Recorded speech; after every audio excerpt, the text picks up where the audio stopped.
Queridos, vamos abrir a palavra de Deus no Evangelho de Mateus, no capítulo 8. Quero ler com os irmãos aqui apenas 3 versículos iniciais para podermos trazer uma meditação e, sobretudo, uma ministração nesta manhã sobre cada pessoa que aqui se encontra, sobre cada coração, em nome de Jesus. Capítulo 8 de Mateus, versículos 1, 2 e 3. Encontraram? Diz assim o texto sagrado: Ora, descendo ele do monte, grandes multidões o seguiam. E eis que um leproso, tendo-se aproximado, adorou-o, dizendo: Senhor, se queres, podes purificar-me. E Jesus, estendendo a mão, tocou-lhe, dizendo: Quero, fica limpo. E imediatamente ele ficou limpo da sua lepra. Diga amém. Amados, eu estava meditando nessa palavra ontem à noite, e o Senhor colocou no meu coração desde a semana passada que eu deveria ministrar aqui esse texto, essa experiência gloriosa, esse prodígio, esse milagre que ocorreu no tempo da encarnação de Cristo, quando Jesus curou este leproso. E eu pensando então no encargo, ou no tema, ou como nós traríamos à igreja este fato bíblico, né? Este milagre, de maneira que nós pudéssemos tomar para nós e ter a mesma experiência que teve este leproso. E eu buscando diante de Deus um título, um tema, me veio assim: como um homem leproso ficou purificado. Como um homem leproso ficou purificado. Portanto, eu quero convidar os irmãos a prestarem muita atenção nessa ministração, considerando o seu coração, considerando sua alma, considerando a sua família, considerando o seu viver, a sua experiência humana sobre a terra. Eu digo isso porque, ainda que aqui nenhum de nós certamente tenhamos essa doença, a doença da lepra, de maneira literal, mas logo veremos que a lepra, ela tem um significado espiritual.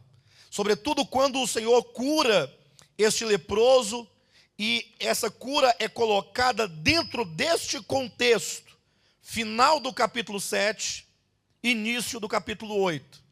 Ou seja, independentemente de quando Deus haja curado este homem, a Bíblia não coloca certamente esses eventos dentro de uma ordem cronológica, como faz um historiador que quer de fato declarar datas e provar alguma coisa. Quando Mateus fez o arranjo do seu livro, assim como João também no seu evangelho, eles foram colocando os eventos de acordo com uma ordem doutrinária, ou seja, de acordo com o objetivo do escritor, como quem procura trazer algum ensinamento espiritual para os leitores. Ou seja, a cura deste leproso não interessa somente ao leproso. Eu não conheço esse leproso, não sei quem ele era. Parabéns para ele, Deus o curou, glória a Deus. Mas no momento em que a sua experiência é colocada dentro deste contexto, e logo veremos que o capítulo 5, 6 e 7 nos diz respeito, então a cura deste homem colocado neste contexto também nos ensina algo, nos mostra algo. E nós precisamos estar atentos a isso, para que a palavra de Deus possa de fato alcançar o nosso coração. A Bíblia fala muito sobre a lepra, sobretudo nas páginas do Antigo Testamento. Isso porque naquele tempo da antiguidade, na história dos hebreus, a lepra era não somente uma das piores enfermidades, mas era uma enfermidade em evidência naquele tempo e, sobretudo, na experiência dos hebreus. Então a lepra era algo constante. Hoje quase não se ouve falar sobre a lepra. Quando se ouve, se fala em outros termos, um termo mais científico, lembrando o nome do homem que recentemente descobriu essa enfermidade na atualidade, chama-se hanseníase. Até porque, inclusive, também a lepra no Antigo Testamento era uma doença muito mais severa, do modo como se contempla hoje. Talvez seria um tipo diferente de lepra.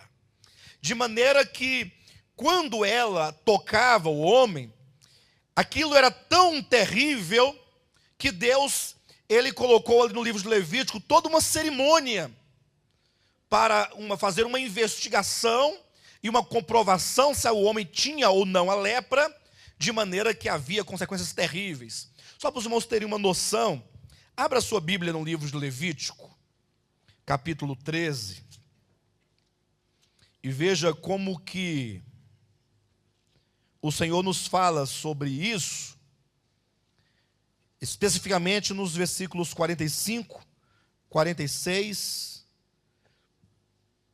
45 e 46. Esses dois versículos.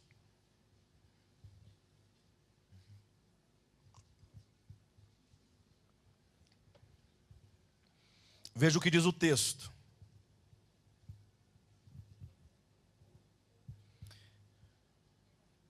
As vestes do leproso, em quem está a praga, serão rasgadas. Veja só a cerimônia, como se dava a exclusão daquele que era leproso dentro do arraial, ou de dentro do arraial dos hebreus. As vestes do leproso em que está a praga serão rasgadas.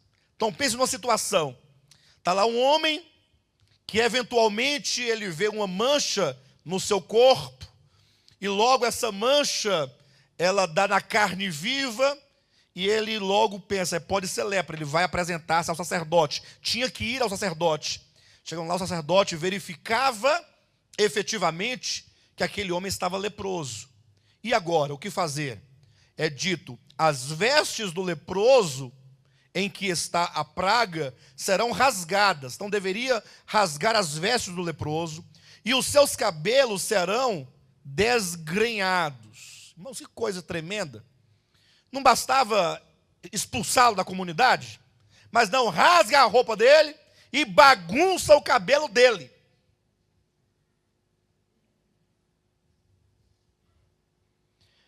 Cobrirá o bigode, então o leproso tinha que cobrir aqui a boca, o bigode, e clamará, imundo, imundo.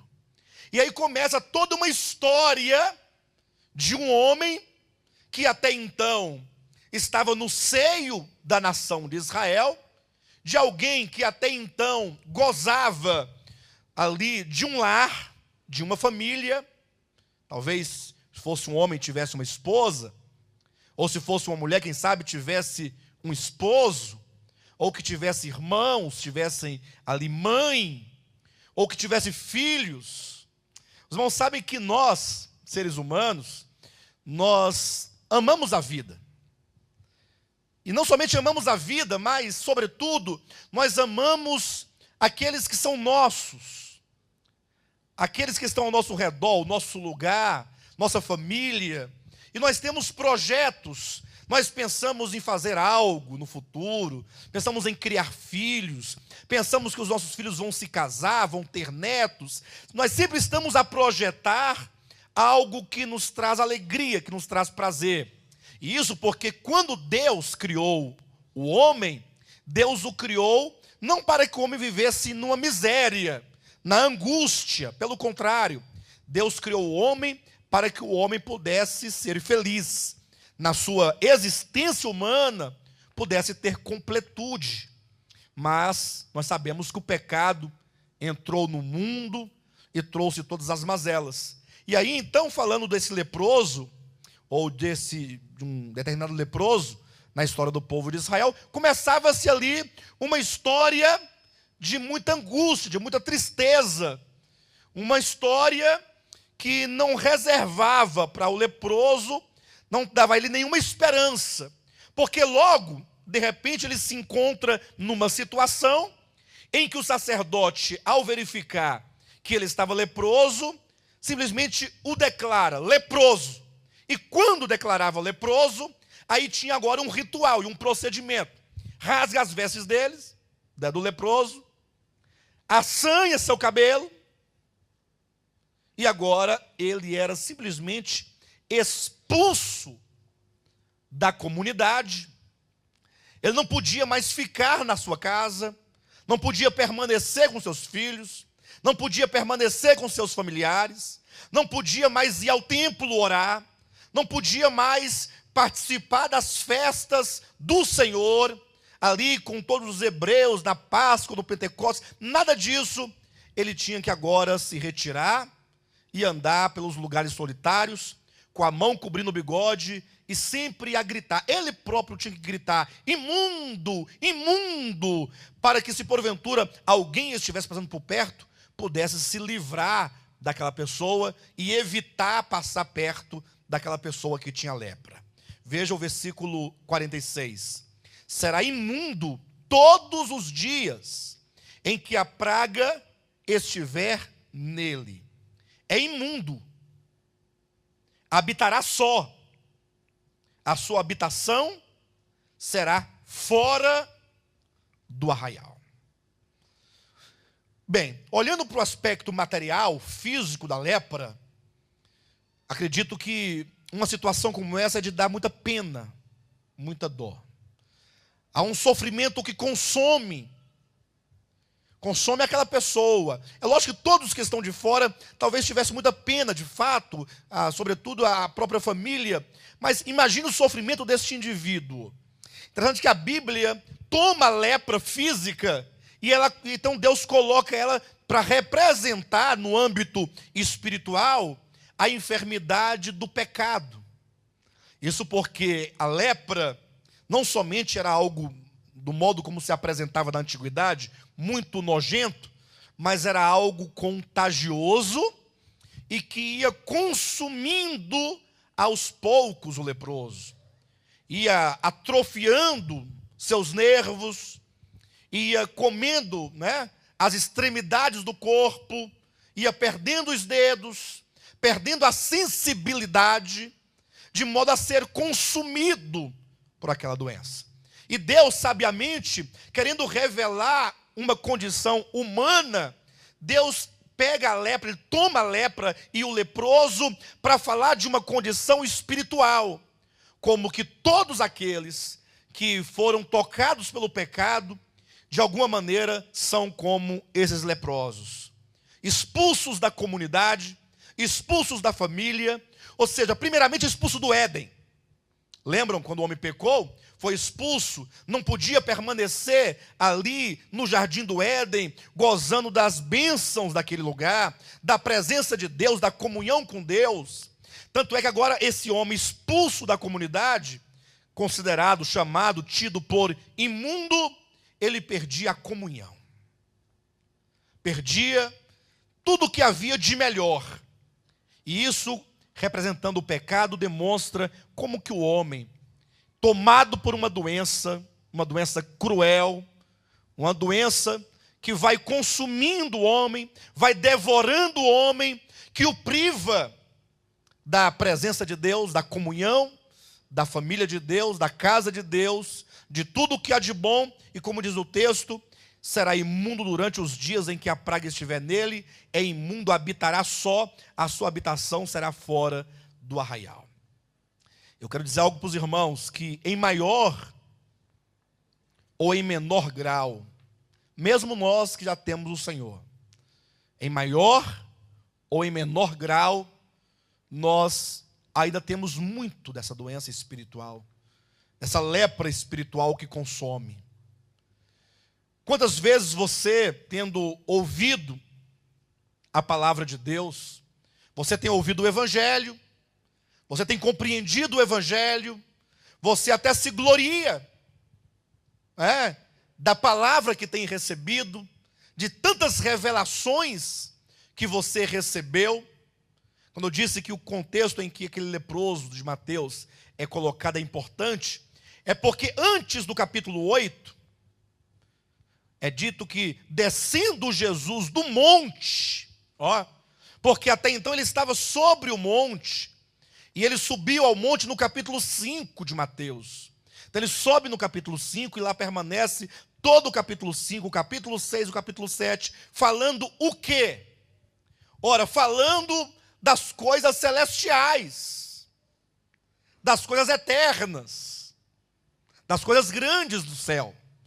E lá ele fala de um ideal, de um reino, porque ele diz que o reino dos céus é.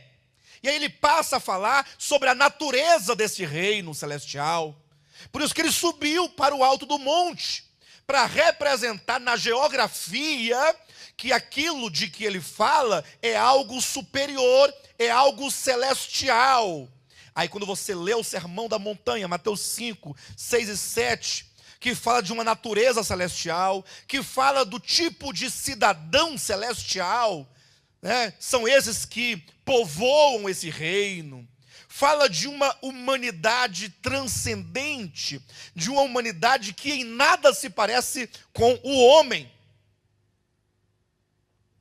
Então você tem ouvido falar, mas de repente, quando você ouve essas grandezas, e essas ministrações, e essas verdades, e essas revelações, muitas vezes você se sente incapaz de cumpri-las, incapaz de vivê-las. E aí eu quero chamar a atenção dos irmãos, eu quero que você reflita a sua vida, que você reflita a sua experiência, e que eu reflita a minha experiência, que não é diferente. Eu acredito que aqui não tem ninguém cuja experiência seja diferente da dos outros. Por quê? Porque nós estamos dentro de um mesmo processo. Viemos de um mesmo lugar. Estamos indo para um mesmo lugar. A experiência é a mesma. Você ama a palavra, você ouve a palavra, você entende a palavra. Quem sabe seja capaz de desenhar a palavra, explicar a palavra. Talvez você esteja saturado de tanto conhecimento, achando que até as mensagens já não te suprem mais, porque você já sabe tudo. Mas esse não é o problema. Até porque a palavra, ela tem uma função que não se esgota nela mesma. A palavra tem a função de canalizar Deus para dentro do coração do homem. Para que uma vez, mediante a palavra enquanto instrumento, Deus possa mudar a nossa vida. Porque o que vale, senão uma mudança efetiva que Deus realiza dentro de nós? Entretanto, muitas vezes, somos como os leprosos do Antigo Testamento, ou o leproso do Novo Testamento. Porque a nossa vida, de tal modo pecaminosa, em vários aspectos, que nós, espiritualmente, nos sentimos separados da comunhão. Porque o que é estar em comunhão? É estar aqui dentro sentado? Será que isso é a comunhão? Bem, eu creio que não. Será que o simples fato de você nunca ter sido excluído da comunhão do corpo de Cristo, né, materialmente falando, você então goza de comunhão? Ora, comunhão, queridos, é algo que nós temos com o Senhor, e quando você se aproxima dele, você sente a sua presença, e você então, por causa dessa comunhão, você é preenchido de paz, de gozo, de poder. A comunhão, ela comunica poder. Poder para vencer o pecado. Eu sei que nesses dias se fala muito em poder, em poder, em poder. Mas as pessoas querem poder para apresentar ao povo que ele é capaz de fazer isso ou fazer aquilo. E isso de nada vale, isso pouco importa. Que poder é esse que você move montanha, mas seu coração é uma montanha que não se pode ser movida? Então, muitas vezes nós estamos crentes, estamos firmes no procedimento, na liturgia, nas reuniões, mas como está o seu coração? Como está a sua alma? Você tem sido vitorioso sobre o pecado? Você tem sido vitorioso contra a sua natureza humana, que é caída? Pensem um pouco. Você tem sido vitorioso sobre o mundo, sobre as paixões que há no mundo, e sobre as paixões que militam na nossa carne? Com quanta facilidade nós não nos posicionamos a favor de um em detrimento de outro? Com quanta facilidade nós aborrecemos as pessoas? Deus quer nos curar, quer mudar essa história. Pense nos filhos. Você que é filho, que é jovem, que é adolescente, como é que você tem vencido? Você tem sido aquele jovem de que fala a Bíblia, que são fortes, aqueles que têm a palavra, aqueles que vencem o mundo? Ou você tem sido vencido pela desobediência, pelas paixões, pela sensualidade de um tempo, de um século, que não ama a Deus, que não deseja por Deus, que não reconhece a Deus? Você que é jovem casado, você tem se mantido casto no seu casamento? Mas como assim, pastor, casto no casamento? Você tem mantido o seu coração, sua mente e seu corpo somente ali no seio da família para a esposa, ou a esposa para o marido? Ou nós, por causa de uma natureza que reclama e que quer sair constantemente, se manifestar, uma natureza pecaminosa, que muitas vezes aflora e vence? Você esposa, você marido, você filho, você empregado, você patrão. Interessante como que a Bíblia é tão prática. Quando nós lemos as epístolas, nós vemos ali tanto Paulo como Pedro, né, sobretudo esses dois, sempre encerrando as suas cartas, dizendo aos jovens, dizendo aos pais, dizendo aos maridos, dizendo às esposas, dizendo aos patrões, aos empregados. Isso porque a palavra de Deus não pode ser tão somente um conjunto filosófico de doutrinas. Não. A palavra é o poder de Deus para a salvação de todo aquele que crê. E nós temos que acertar o alvo. Nós não podemos errar o alvo. Nós queremos ser a igreja do arrebatamento. Aquela igreja que, quando Jesus voltar, estará em pé na sua presença para ser aprovados. Imaginem só, jovens aprovados. E por que jovens serão aprovados no tribunal de Cristo? Ora, porque ouviram a palavra, porque creram na palavra, porque acolheram a palavra. Imagine casais aprovados, marido e esposa, ambos aprovados, entrando para o reino juntos, porque ouviram a palavra, creram na palavra, acolheram a palavra, e a palavra produziu fruto de justiça, produziu resultados. Nós temos que entender uma coisa, porque o movimento cristão evangélico é um movimento que criou, na verdade, um sistema como se fosse um parque de diversões, em que você entra ali, coloca a sua pulseira, porque você paga ali, tem a pulseira. E agora você pode, dentro desse grande parque, você tem muita coisa a fazer. Você vai na roda gigante, você vai no bate-bate, você vai na montanha-russa, você vai no Dingo, Dingo, não sei, você vai naquele estudo, e você ali fica entretido em tanta coisa, nem vê o tempo passar. Mas aqui, um pouco diferente, ao contrário do parque de diversão, tudo é muito silencioso, tudo é muito parado. Em que sentido? Um sentido positivo, em que você louva, você ora, não tem muita atividade, não tem muito entretenimento, tem muita reflexão, muita palavra, Isso porque nós estamos interessados em que você pare por um momento a sua atividade, o seu ativismo e comece a pensar nas coisas eternas, nas coisas grandes, nas coisas verdadeiras, naquilo que Deus quer realizar. E se nós, portanto, falharmos nesse aspecto, teremos perdido também o parque de diversões. Ou parque de diversão.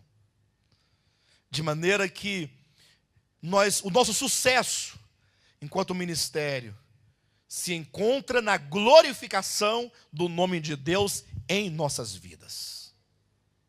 Pessoas que podem glorificar a Deus, ou que glorificam a Deus em tudo quanto fazem, em tudo quanto realizam. E eu não estou falando de nada religioso, eu estou falando da essência da vida. Que não basta você ter cabelos compridos, né? E você enforcar teu marido com seus cabelos. Matá-lo enforcado. Não adianta você não fumar, não beber, não fazer isso ou aquilo, e em casa você matar sua mulher de coice. Não adianta. Filhos perdidos, casamentos perdidos, todo mundo estragado, aquela angústia, aquela coisa. Deus, Ele quer mudar essa história. E nós sabemos que Deus quer. A grande questão é por que Ele não muda. Ora, se Deus tem o poder de mudar, e se Deus quer mudar, por que que Ele não muda? Muitas vezes nós ficamos, não, o Senhor vai mudar a minha história, não, o Senhor vai mudar a minha vida. Ora, o que eu penso em tudo isso, se é assim que é, então, ou Deus não consegue, ou Deus não pode, ou Deus não quer. Igual dizem o outro, né? Dizem por aí que Deus quer salvar o pecador. Dizem, pensa comigo nisso. O pecador quer ser salvo. Deus quer salvar o pecador quer ser salvo. Aí a família do pecador, que já foi salva, ora pelo pecador para Deus salvá-lo. A família também quer que ele seja salvo. Deus quer, o pecador quer, a família quer, a igreja quer, todo mundo quer, e Deus não salva. Não tem um problema, não? Se Deus quer, o pecador quer, a família quer, está todo mundo orando, por que não acontece? Não, porque o diabo não deixa. Aí coloca nas mãos do diabo um poder superior ao poder de Deus, à vontade de Deus, da própria igreja orando. Aí o diabo estaria com tudo. Aí a Bíblia diz que o diabo é um ser derrotado. Então você nunca pode pensar, e aí não vamos ser extremistas, é certo que o maligno, ele vai procurar brechas na sua vida, para ali ele se instalar. Ele vai procurar a sua fraqueza. Sim, se você é alguém de natureza muito forte, ele vai criar várias circunstâncias para que essa natureza se manifeste negativamente. Se você é uma pessoa muito voltada para a área sexual, ele vai promover vários contextos, vários ambientes para você cair nessa área sexual. Mas nunca pense que o diabo fará você porque ele tem algum poder. Não. O diabo não pode jamais impedir que a obra de Deus se realize na sua vida. Até porque ele é um ser derrotado. Quando Jesus morreu na cruz do Calvário e ele declarou está consumado, ali a vitória foi declarada para nós. Quando ele sai da sepultura ressuscitado, ali se decreta a vitória plena sobre o maligno. Essa é uma verdade do Evangelho que todo cristão inevitavelmente tem que possuir. Essa certeza. Para com esse negócio de medo de macumba. Tudo é o diabo um espírito ruim, uma coisa, tem cabeça de macaco sepultada no meu terreiro, meu quintal. Tem gente que vive 24 horas voltando, não porque só pode ter uma cabeça de macaco enterrada aqui nessa casa, não é possível. Tudo é ele. Calma. O Senhor quer resolver o problema que está dentro de você. essa lepra que consome. Mas existem alguns procedimentos. Como o homem leproso ficou purificado? Não é o tema da mensagem? O que aconteceu? Antes de nós chegarmos até o leproso do Evangelho, eu quero apenas lembrá-lo de um exemplo de um leproso do Antigo Testamento, cuja história terminou bem, mas pelo menos até a metade não foi muito bem. E eu quero ir até a metade, eu não quero chegar até o final, quando Naamã foi curado plenamente. Mas só imagine comigo, diz a Bíblia, no livro dos Reis, no capítulo 5, que havia um grande homem, um comandante do exército do rei da Síria. Então pense só no que homem, que status ele não tinha, que poder ele não tinha. Um homem notório, um homem grande, um homem poderoso, um homem de batalhas. E o versículo 1, portanto, termina dizendo, porém leproso. Porém leproso. Ou seja, ele podia ser um grande homem, mas consumido de lepra. Muito possivelmente ele cobria a sua lepra com as suas vestes, né?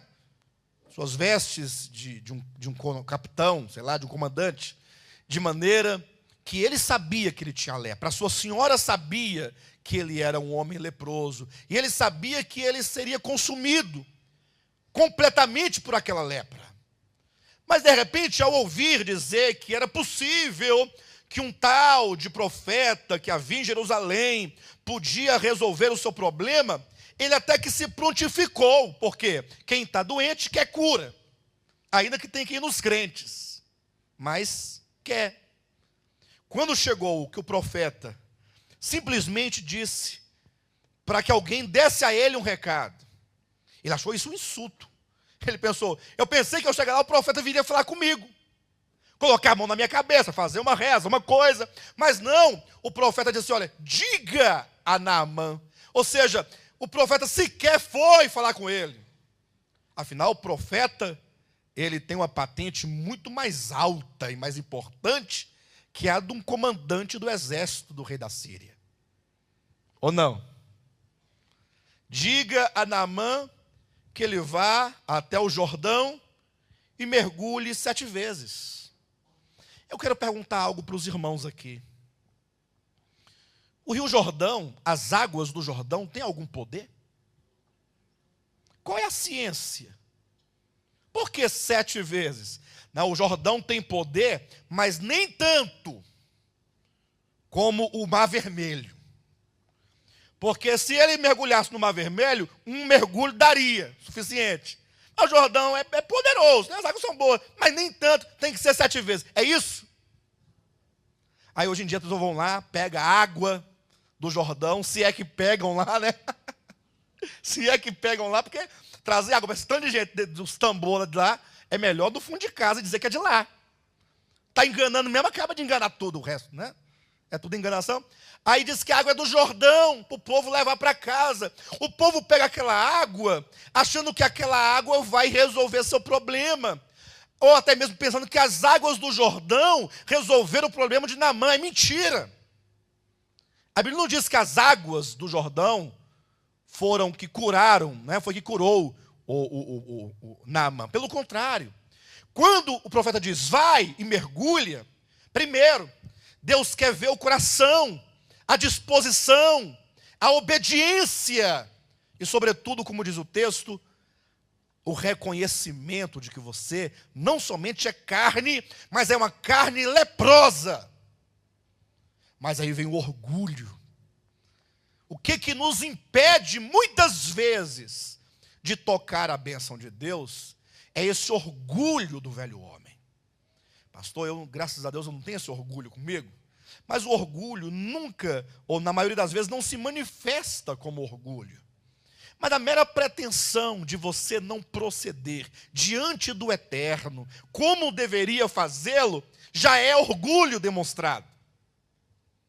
O contrário nós vamos ver no leproso do Evangelho. Sim, Naamã, por fim, foi convencido de ir ao Jordão e mergulhar, mas foi uma luta para convencê-lo, viu? ele perguntava assim: mas não é possível que não tenha rios melhores para eu descer e mergulhar? Eu nunca vi falar de mergulhar em rio, ficar curado. Que dirá de um rio como o Jordão, um rio desprezível? Afinal, na Síria havia rios muito melhores, rios maravilhosos. Bem, por fim ele foi, desceu, foi curado. Mas havia ali um impedimento. Você tem ouvido a palavra. Você entende a palavra. No fundo, você sabe que você precisa de experimentar algo divino. Você já experimentou algo de Deus na sua vida? Você está aqui sentado, você gosta, você canta, a pregação é boa, vai vir conferência em outubro, que coisa maravilhosa.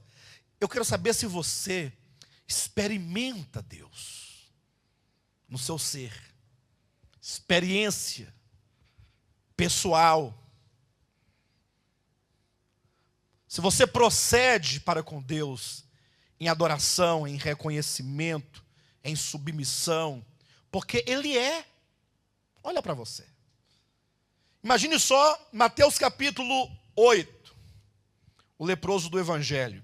Como o homem ficou curado de sua lepra, como o homem ficou purificado de sua lepra.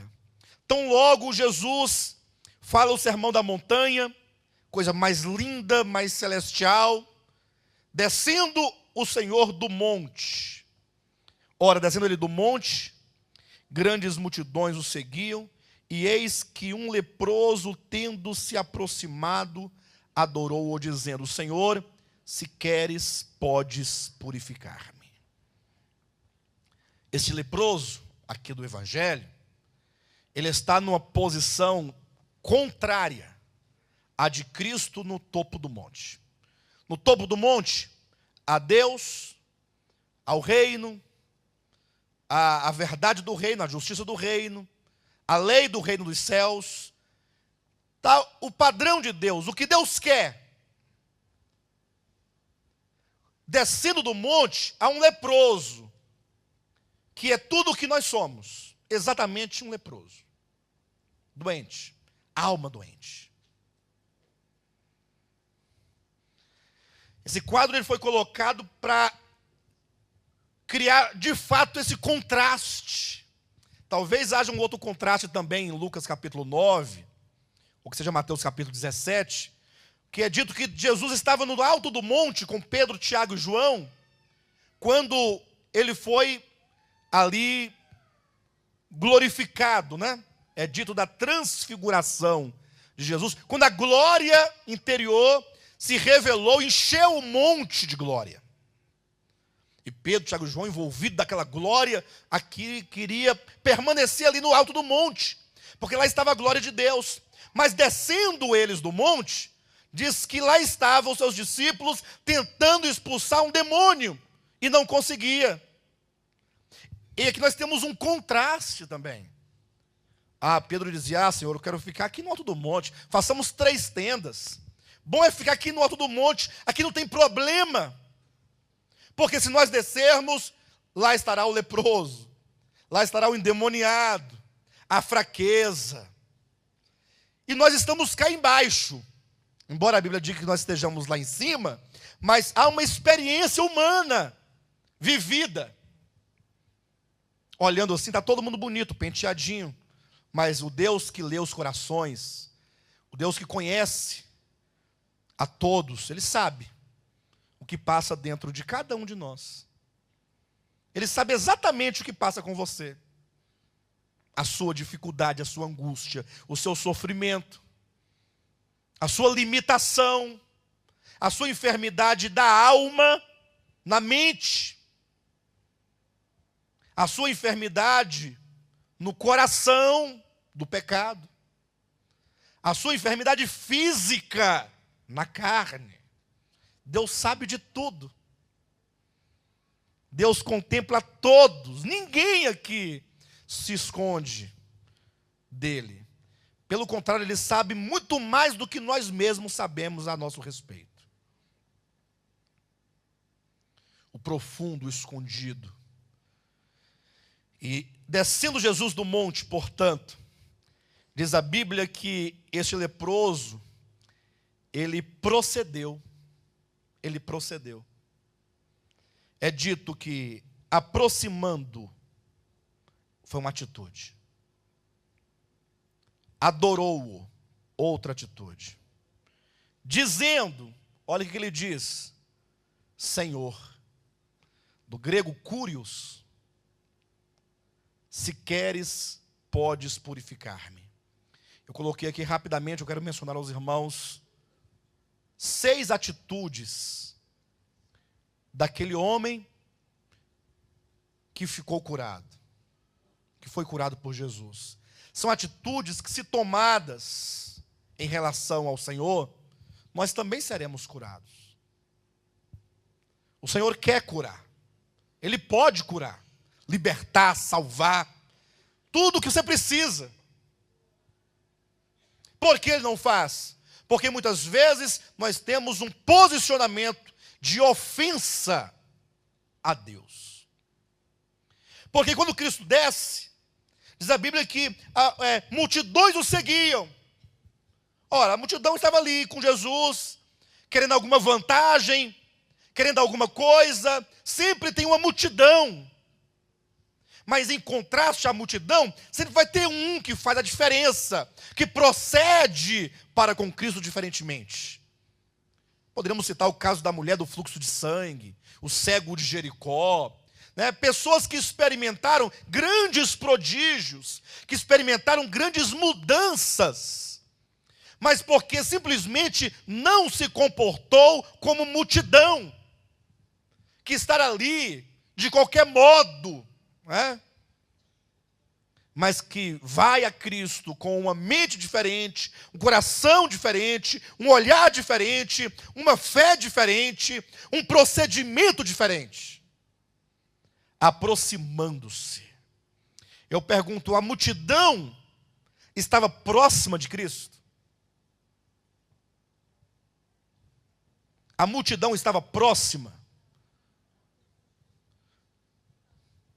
Mas a multidão aproximou-se de Cristo. Porque esse aproximar-se não é estar perto, é dirigir-se a alguém específico. Você viu que essa manhã, pensa numa reunião maravilhosa nossa, né? Olha o cheiro lá, está sentindo? O que está sentindo? Cheiro de unção, de um óleo. Já ouviram falar que, mesmo quando o pessoal fala de um cheiro de um óleo, só que esse cheiro de óleo aqui é cheiro de óleo de galinha. Galinha cozida com arroz.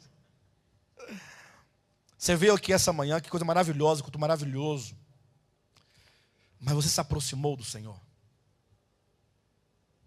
Talvez tenha se aproximado do irmão, se aproximado do lugar, mas você se aproximou de Deus. Isso é um ato de fé.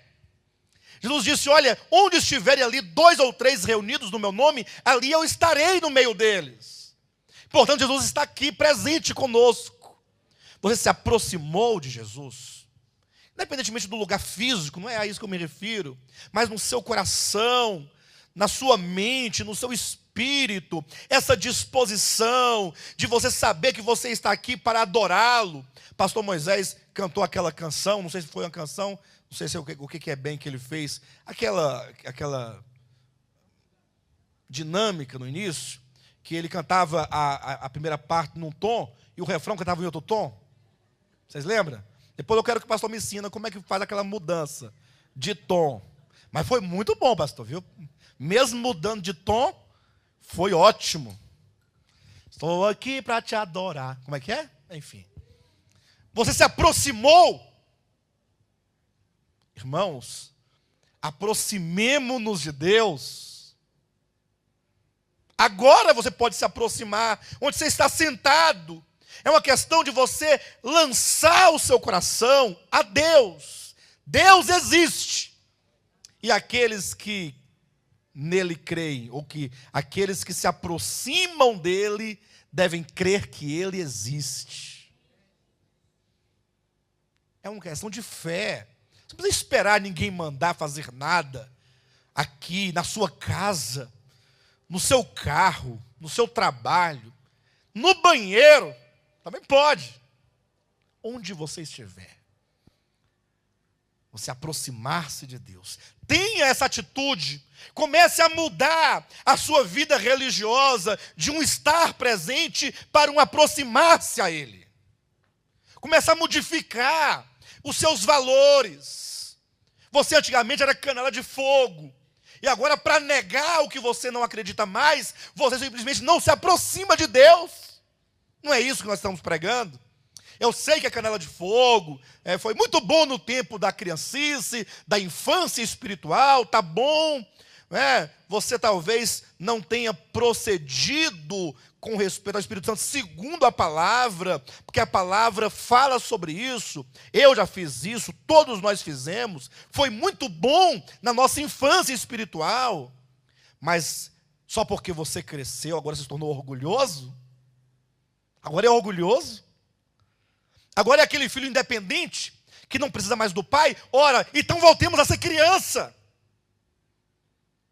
Se essa é a situação, antes criança, a ser um adulto independente do Senhor. Ele se aproximou, e diz a Bíblia, adorou-o. Interessante que nós costumamos fazer o seguinte, se nós fôssemos escrever o texto sagrado, talvez eu escreveria assim, ele aproximou-se dizendo. Eu colocaria assim. Eu não colocaria, ele se aproximou e adorou. Não. Aproximou dizendo, se queres, pode tornar-me limpo. E o Senhor disse, quero, fica limpo. Impondo-lhe as mãos, ele ficou curado. E o leproso, agora curado, adorou-o. Ou seja, talvez a lógica desse homem contemporâneo, até mesmo em razão do evangelho da prosperidade, não, tudo bem que ele adore, mas ele tem que adorar depois da cura. Como se fosse um agradecimento. Porque ele curou, então eu o adoro. Mas o texto sagrado é maravilhoso, diz que antes sequer de ele falar algo, de ele pedir algo, ou de receber alguma coisa, logo ele adorou. Porque a adoração independe daquilo que você recebe. Porque a adoração é você dar a Deus aquilo que lhe pertence, e pertence somente a Ele e a mais ninguém. Muitos não adoram a Deus porque falam, eu não estou em condições de adorar. Não estou em condições, porque saí de casa e já briguei com a mulher, já bati no menino, e não estou bem, não posso adorar a Deus. Você está roubando a Deus. Agora cabe tranquilamente a frase de Malaquias. Roubará o homem a Deus? Sim, no louvor e na adoração. Porque adorar é aquilo que ele é você reconhecer humildemente diante dele que ele é santo, que ele é justo, que ele é bom, que ele é poderoso, que ele é soberano, que ele é. Isso é adorar. É você entregar e não reter para si a glória que pertence a ele. Isso trata conosco. Aproximar-se, adorá-lo. Eu sei que o mundo moderno, cristão, evangélico, colocou um modelo de adoração. Até criou uma tal de adoração extravagante. Já ouviu falar? Você começa ali cantando uma canção, até aí está tudo bem. Daqui a pouco começa um cântico espontâneo, você vai inventando a canção. Vai inventando a letra. Daqui a pouco ela começa... É extravagante. Você tem que engruir, tem que fazer alguma coisa. Ou levanta a mão, ou faz alguma coisa nesse sentido. Adoração não tem nada a ver com rituais. Adoração não é um ritual. Eu sei que você pode levantar a mão, eventualmente, e isso pode ser um gesto de adoração, sim. Mas não é uma fórmula, uma regra. Não existe um ritual de adoração. Hoje em dia você vai adorar, fala, não, na adoração eu quero bailarinos daqui, na frente, com os véus. Não, isso não é adoração. Adoração é algo do coração. E cada um faz do seu modo, a seu modo. E ninguém pode medir ou inibir a adoração do outro. Coisa do coração. é o momento em que você entrega. Adoração é a entrega. Aquilo que não é seu, a glória é dele. Você diz que o Senhor é maravilhoso. O Senhor é poderoso, é glorioso. Você vai entregando, vai declarando. Aí você começa uma manifestação de louvor. Você fala louvor e adoração. Ah, pastor, mas como é que eu posso adorá-lo se lá em casa eu estou sem gás? Como é que eu posso adorá-lo se é segunda-feira o credor vai na minha casa? Como é que eu posso adorá-lo se eu estou doente? Como é que eu posso adorá-lo se minha mãe está hospitalizada? Tomando um exemplo prático. Ou se eu tenho uma situação. Você não pode reter o que é de Deus por causa dos seus problemas. Adore. Adore ao Eterno. Aproxime-se dele e adore. E é dito que não somente ele adorou, mas ele disse Senhor. A palavra Senhor, no grego, Kyrios, é uma palavra que, quando aplicada a Cristo, fala do seu senhorio. Por isso é dito que ele aproximou-se, ele adorou, e agora ele reconhece que aquele ali, diante do qual ele está, é o Senhor. Ele é o Senhor. Isso vai nos mostrando com que tipo de coração nós devemos estar diante dele, ou nos aproximar. Isso vai mudar a sua vida. Isso vai mudar a sua experiência. Porque você simplesmente passa a ter um comportamento diferente diante de Deus, e aí o Senhor se agradará de ti. Não é o que diz no livro de Isaías? Que o Senhor se agrada daqueles cujo coração é quebrantado e treme diante da sua presença. Ora, se ele é o Senhor, então nós sequer somos dignos de estar na sua presença. Sequer somos dignos de permanecer diante do Senhor do universo. Mas aleluia, porque ele nos dá essa dignidade. Não somente ele reconheceu o senhorio de Cristo, mas ele reconheceu a si mesmo. E aqui está um ponto. Às vezes nós declaramos o nome de Deus, adoramos, falamos, acontecemos, mas nós não nos reconhecemos. Interessante, depois os irmãos leiam o livro de Levítico, capítulo 13, de onde nós lemos aqueles 3 versículos. Porque lá tem todo o ritual com respeito à lepra, ao leproso e ao procedimento de como tratar o leproso. E lá no texto de Levítico 13 tem um detalhe que passa muitas vezes despercebido pela maioria das pessoas. E quando é visto por alguns, eles procuram dar um sentido um pouco diferente. Procuram dizer, não, é porque essa lepra não é lepra. Oh, mas o texto diz que é lepra, por que o comentarista diz que não é lepra? Pastor, mas o que diz lá o texto?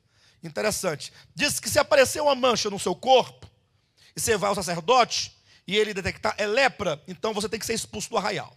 É imundo.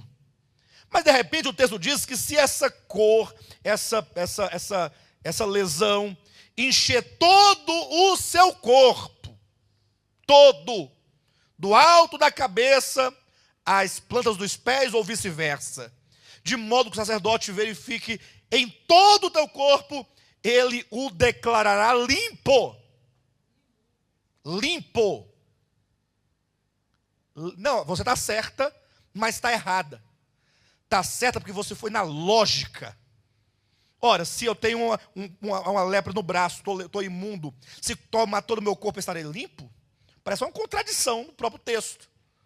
Não é? Aí alguns falam, não, é porque se tomou todo o corpo, assim está branco, não é lepra, é qualquer outra coisa, menos lepra. Não, o texto diz que é lepra. Depois leiam, Levítico capítulo 13. Sabe por quê, queridos? Porque se a lepra está a representar algo no mundo espiritual, significa que o leproso, para ser purificado ou declarado limpo, ele não pode ter em si nada são aos seus próprios olhos. Ele tem que estar totalmente Ele tem que se contemplar, se considerar, se reconhecer a si mesmo totalmente contaminado. O problema é que nós ainda temos muito de saúde e de bondade, de justiça em nós mesmos. Nós julgamos muitas vezes, nós somos privados da bênção de Deus porque achamos que nós somos bons, que nós somos retos, que nós somos justos. E aí tudo aquilo que deveria levar e nos conduzir à glória a Deus, procura trazer a nós a glória. É por isso que o movimento de santidade no meio do povo de Deus, a começar com os Wesley, né? De lá para cá, é um grande mal, porque gera uma aparência no povo de Deus e o leva a um orgulho espiritual. Então você tem que ser como aquele homem que simplesmente declarou: quem me livrará do corpo dessa morte? Você não pode ter em você. Pastor, mas nós não estamos em Cristo? Se temos, como é que eu posso? Assim, nele. Nele você tem toda a saúde espiritual. Nele você tem justiça. Nele você tem santidade. Nele você tem tudo que você precisa. Mas em você mesmo não. E portanto, você não pode simplesmente deixar de se aproximar, deixar de se inclinar, deixar de adorá-lo, deixar de reconhecer o Senhor, simplesmente porque você não se julga carente. Não, quem tem que fazer isso é o Kelvis e a Tatiele, quanto muito o Ademias, que é cunhado, né? Vocês estão um problemaço, varão. Vai adorar, se inclina aí, ó, vai buscar. Por que eu vou fazer isso? Minha mãe está ali, ó, tá para morrer, mas está ali. Está velhinha, bichinha. Irmão, depois dos 70, a Bíblia fala que é câncer enfado. Está com 70 e quanto? 60? Está chegando lá. Enfim, aí eles têm que adorar. Eu não. Não tem isso. Não tem isso. Na Nolinha que se cure, porque ó, chegou do hospital hoje, ontem. Então, vai adorar, vai clamar. Eu não. Ou então, não, então irmão Silva, pecadorzão. Mas não pecador. Trabalho, tem que se humilhar. Irmãos, todos nós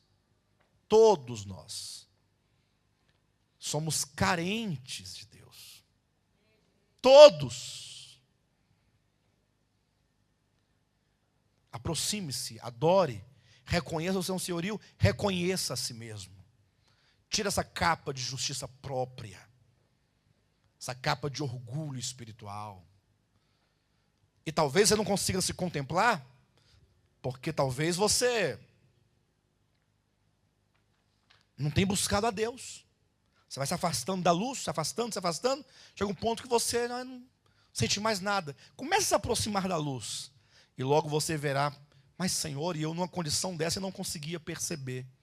E por fim, ele disse, se queres, podes purificar-me. Ele reconhece o poder de Cristo. Se tu quiseres, pode. Ele não disse se tu podes. Se tu quiseres, pode. Ele reconhece o poder e também reconhece a soberania.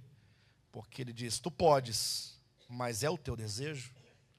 Ele respeita, ele sabe que ele fala ali não com um empregado, não com um parceiro seu, mas fala com o Cristo de Deus, com o Senhor do universo. Sempre submetendo-se à vontade do Senhor. E Jesus, portanto, prontamente diz, eu quero. Tocando-lhe, disse, fica limpo. E logo o homem se viu limpo da sua lepra.